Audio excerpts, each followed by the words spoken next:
हाय friends, मैं हूं Manav. Welcome to movie shoovy. करते हैं आपस में पॉजिटिव सा नमस्कार। बहुत सारी मूवीज रिलीज हो चुकी हैं। पुष्पा का फीवर अभी भी मेंटेन्ड है, कितना मेंटेन्ड है उसके बारे में बात करेंगे। बहुत जरा जबरदस्त वाला बुखार चढ़ा है लोगों को। अभी भी सबसे ज्यादा चलने वाली पिक्चर आज भी यही है। और जितने भी आप बाकी पिक्चरें देखेंगे उनके चाहे कलेक्शन कईयों के अच्छे आए हैं, कईयों के ऑर्डिनरी आए हैं, लेकिन ये अपनी जगह ही चल रहा है। जिसका 17th डे इसके ऊपर आते हैं, जरा डिटेल में बात करेंगे। लैंग्वेज वाइज भी बात करेंगे, स्टेट वाइज भी बात करेंगे।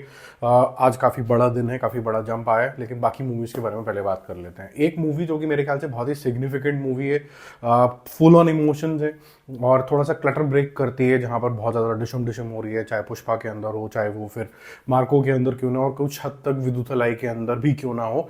तो ये सारी चीज़ें मिला के आपको थोड़ा सा जब चेंज चाहिए होता है, थोड़ा सा जेन्युइन कंटेंट चाहिए होता है, तो मेरे ख्याल से वनवास एक अच्छा ऑप्शन है। ये नहीं बोलूँगा कि बिल्कुल पिच परफेक्ट ये मूवी बनी है, लेकिन इसका सार यानी कि the crux, the soul of this movie is absolutely beautiful and a teaching as well, that you should really take care of your parents as they did when you were younger. ठीक है, तो अच्छी movie है। Day 2 का जो collection है वो थोड़ा सा इंप्रूव हुआ है मार्जिनली, बट इतना सिग्निफिकेंट नहीं है। मेरे को ऐसा लगा था कि कल जो इसका अच्छा वर्ड ऑफ माउथ आया था उससे काफ़ी ज़्यादा इंक्रीज हो जाएगी, पर जनता जनार्दन को अभी भी डिशुम डिशुम ही देखना है मेरे ख्याल से। फिर अच्छा कंटेंट की डिमांड नहीं करनी चाहिए मेरे ख्याल से। वनवास का जो डे 2 है that is about 1 crore rupees. कल 75 lakhs किया था, तो 1.75 करोड़ हो गया। ये मूवी इससे बहुत ज़्यादा डिजर्व करती है। जैसे कि फॉर एग्जांपल अगर आप यहाँ पर एक्टर्स की बात करो तो नाना पाटेकर के कुछ कुछ सीन्स आपको जेन्युइनली मूव करते हैं, और जो नया उत्कर्ष है उसके अंदर भी आपको एक पॉजिटिव एनर्जी मिलती है। वहीं बात करते हैं यूआई की। कल एक क्रिटिकल तरीके से लोगों ने इसको अपना रिव्यू दिया था, चाहे वो पब्लिक हो, चाहे वो हम जैसे यूट्यूबर्स हों, इंक्लूडिंग माई सेल्फ, कि ये ओवर इंटेलेक्चुअलाइज कर दिया गया है। इसको थोड़ा सिंप्लीफाई करना चाहिए था। जो कहना चाह रहा है कवि यहाँ पर डायरेक्टर साहब, वो समझ में आ रहा है, लेकिन ये ओवर कॉम्प्लेक्स कर दिया गया है। आप जब पिक्चर बनाते हो तो आप डिक्शनरी और ये लेंस लेके नहीं बैठ सकते कि इसको डिकोड करके बैठेंगे। बहुत हद तक लोग हालांकि डार्क जैसे वेब सीरीज को बैठे हैं ऐसे लेंस देके, लेकिन उसको इंटरेस्टिंग बनाना होता है। तो यहाँ पर इंटरेस्ट नहीं जागा, और जितनी भी मूवीज पहले शायद उपेंद्र ने बनाई होंगी उसकी इक्विटी को लेके जो जितने भी फैंस हैं उनको ऐसा लगता है कि शायद उन्होंने एक और मास्टरपीस बना दी है, लेकिन ये नंबर्स में नहीं दिख रहा। कल 7 करोड़ का कलेक्शन किया था, जिसने 5.5 किया है। सैटरडे के अंदर जंप आना चाहिए था। ये लॉस मेकिंग प्रोपोजिशन हो सकता है, लेकिन ये पिक्चर बनी बहुत सस्ती है, तो लेट्स सी ये कितने में शेप अप होगी। आई थिंक ये 90 odd करोड़ रुपीस जितना मुझे बताया गया था उतने में मैं will cross check and come back to you. 90 ये रिकवर करेगा कि नहीं करेगा वो डिपेंड करता है कि ये इंडिया से आउटसाइड कितना चलेगा। क्योंकि इंडिया में इसका potential more than 45 to 50 crore नहीं है, क्योंकि हिंदी में तो ये बिल्कुल नहीं चलेगी। बाकी जगहों पे भी जो कन्नड़ा वर्जन है उसी में मेन पोटेंशियल था, वहीं पर ही इसको सपोर्ट नहीं मिल रहा। तो 12.5 करोड़ इसका टोटल हो गया। इसी हिसाब से तो ये फिर हो सकता है कि just about loss making proposition ही होगी।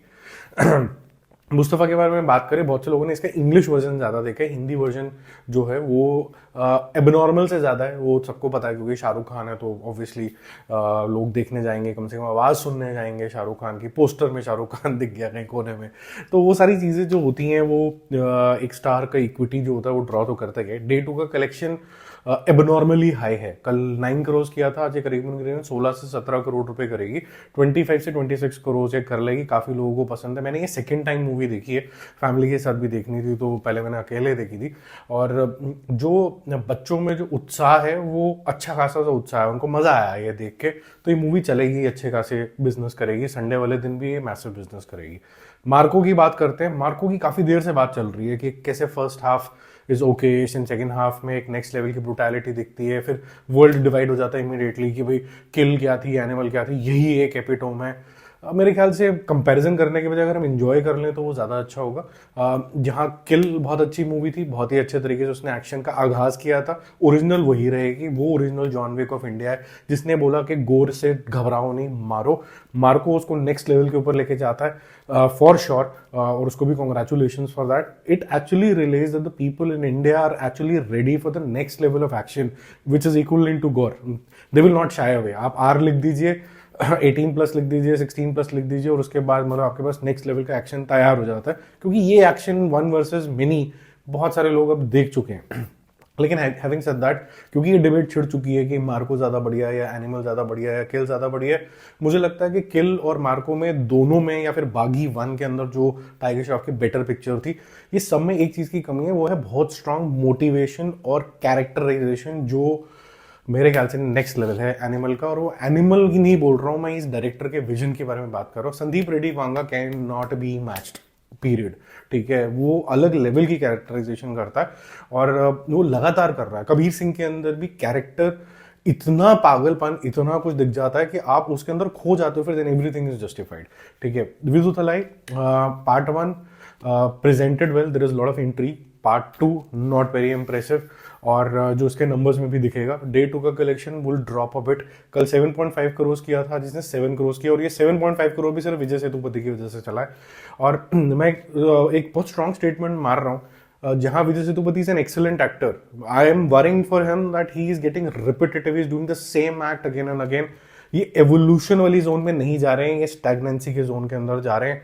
ये थोड़ा प्रॉब्लमैटिक है। जिन्होंने ये चीज नोटिस करी है, सभ्यता के दायरे में नीचे कर देना। जो भक्त लोग हैं वो मेरे चैनल से दूर ही रहे, मुझे ना तो व्यूज का लालच है ना कुछ है, दूर रहना, 200 किलोमीटर दूर रहना, नहीं बात करनी है आप लोगों से मुझे।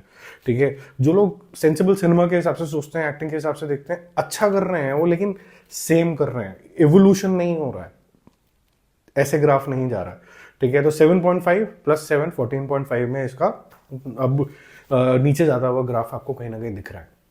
पुष्पा वगैरह में बात करते हैं, क्या पुष्पा एक बेटर मूवी है लेट्स से मार्को से, वो भी एक डिबेट आ गई। एनिमल से ये वो मेरी नज़र में तो नहीं है। अगेन जो चीज़ सुकुमार ने बहुत अच्छी करी है, जो कि वांगा साहब ने भी करी थी, उसने कैरेक्टर नहीं छोड़ा, तो वो बहुत अच्छी बात है। क्या कैरेक्टर छोड़ने का मतलब ये होता है कि वो अप मार्केट या डाउन मार्केट में कन्वर्ट हो जाती है? मैं बोलूँगा कि मार्को मेरे लिए, मेरी नज़र में एक अप मार्केट पिक्चर है, वो इतनी नहीं चलेगी, लेकिन मेरे लिए पुष्पा एक थोड़ी डाउन मार्केट सी मूवी है। वो इतना अजीब कैरेक्टर बनाने की ज़रूरत नहीं थी किसी भी एंगल में, कि एक नाखून बड़ा हुआ, ये चीप जोन में जा रहा था। हालांकि कैरेक्टराइजेशन ठीक थी, और ये वेब एपिसोड की तरह था कि कैरेक्टर बहुत बढ़िया। तो पार्ट 1 जैसे एपिसोड 1 इज्जत बचाओ, सेकेंड सीजन जापान जाओ, थर्ड वाले में कुछ और करके दिखाओ। तो ये कुछ और करके दिखाओ होता है कि कैरेक्टर सेम है बट अलग अलग चीजें कर रहा है, ये एक साथ नहीं आ पाए मेरी नजर में। सभ्यता के दायरे में आप इसके ऊपर अपना ओपिनियन रख सकते हो। I will take it with an open heart, with an open mind, but don't try to convince me. ठीक है, ये मेरे को पता है मैं क्या बोल रहा हूँ, आपको पता होगा कि आपको क्यों पसंद आया। आपको क्यों पसंद आया वो रख दो, मेरे से डिबेट करके मुझे नीचे दिखा के कोई साबित नहीं होगा। जो आपने साबित करना था वो आपने नंबर्स में दिखा दिए। I am grossly out numbered, मतलब इतने एक आधे जने को पसंद ना आना इनसिग्निफिकेंट होता है, पब्लिक को बहुत पसंद आ रही है, जो कि अच्छी बात है। जो उनको पसंद आ रहा है वो जरूर परोसना चाहिए। और विद्युतलाई मार्को की जब मैंने रिव्यू दिया था तो मैंने ये बोला था कि आपको वही बनाना चाहिए जो पब्लिक को फिलहाल समझ में आ रहा है। तो 24 करोड़ रुपए का बिजनेस इसने किया, कल किया था 14 करोड़ रुपए, तो ये मैसिव जंप है अपने आप में। 1020 उसने कल किया था 1020, आज ये 1044 करोड़ यानी 1044 के ऊपर पहुंच गई है। बहुत ही मैग्निफिसेंट जंप है, अच्छी जंप है। After 17 days so many releases, आगे जाता जा रहा है ये पुष्पा। अब मेरे ख्याल से जेन्युइनली ब्रांड बना है, not in the first one. पहले तो कहने वाली बात थी, अब ये पुष्पा जेन्युइनली ब्रांड बन गया। और जब 3 आएगी तो अगर ये 2000 टच कर जाती है तो वो तो पता नहीं क्या ही करेगी, भगवान ही देखेगा, वो एक अलग ही मंजर होगा देखने के लिए। बट फिर राजा मौली की भी पिक्चर आ रही है और भी कई मूवीज आ रही है जिनमें पोटेंशियल है, उसके बारे में एक अलग से वीडियो में बात करेंगे। इसका जो वर्ल्ड वाइड कलेक्शन है वो क्लोज टू 1560-65 के आसपास हो रहा है, जिसमें से फॉरेन कंट्री का जो कॉन्ट्रीब्यूशन है वो लगभग 275 करोड़ रुपीज है।